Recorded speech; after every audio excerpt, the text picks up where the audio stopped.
Hello guys, আজকে দেখো আমরা কি বেরিয়েছি নতুন ভিডিও আপলোড হবো ইউটিউবে। সবাই দেখো কেমন হয়েছে। দেখো আজকে কি এনেছি, মাছ এনেছি, সাজনা এনেছি, এখনো তেল দিয়া পাঁচরুম দিয়া। দেখো আমরা একটু মজা করছি। দেখো দেখে রেস্ট করছি, এখানে গরম লেগে গেছে। এখানে আলু দিচ্ছি, দেখো আলু ভাজবো বা ভাজার পর তারপরে এখানে অল্প করে দেবো। দেওয়ার পরে এখানে দেখবে একটু একটু কালারিং আসবে। আসলে দেখবে এরপরে পাঁচফোড়ন, তেজপাতা, শুকনো লঙ্কা দিয়ে দেবো। দিয়ে তারপরে আমরা দেখো এটা রেডি হয়ে গেছে মোটামুটি। আর কিছুক্ষণ মধ্যে হয়ে যাবে। কেমন হয়েছে সবাই? নিউ ইউটিউব চ্যানেল সবাই কইবা এটা কেমন হলো। দেখো এখানে হলুদ মরিচ জিরার জন্য সব কিছু দিয়ে দিচ্ছি। দিয়ে দেওয়ার পর এটা সব কিছু লাড়ে দেবো।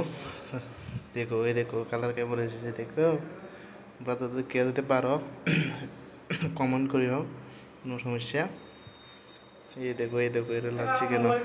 এই দেখো এটা লাড়ছে লাড়ছে লাড়তে লাড়তে দেখো কেমন হয়েছে সবাই দেখো।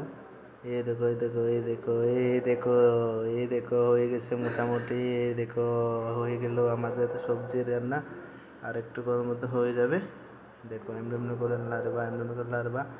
লাড়ার পর তারপরে বলছি কি কি করবে তোমরা সবাই। দাঁড়ো, এবার দেখো কেমন কেমন এমন কেমন একটা কালার এসেছে না এটাতে। এবার দেখবা, এই দেখো মোটামুটি হয়ে গেছে। আর একটু ওখানে পানি দিয়ে দিব।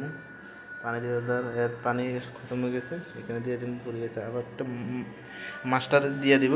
মাছটা দিয়ে নে তারপর দেখো কী হচ্ছে। মাছটা দেওয়ার পর দেখো 5 আদমি আছি আমরা। দেখো এই দেখো তারপরে ঢাকটি দিয়ে দেবো একটু সিদ্ধ হওয়ার লাগা। মাছটা দেখো এবার রেস্ট করছে, অনেক গরম পড়ছে এদিকে এর লেগা। Good bye.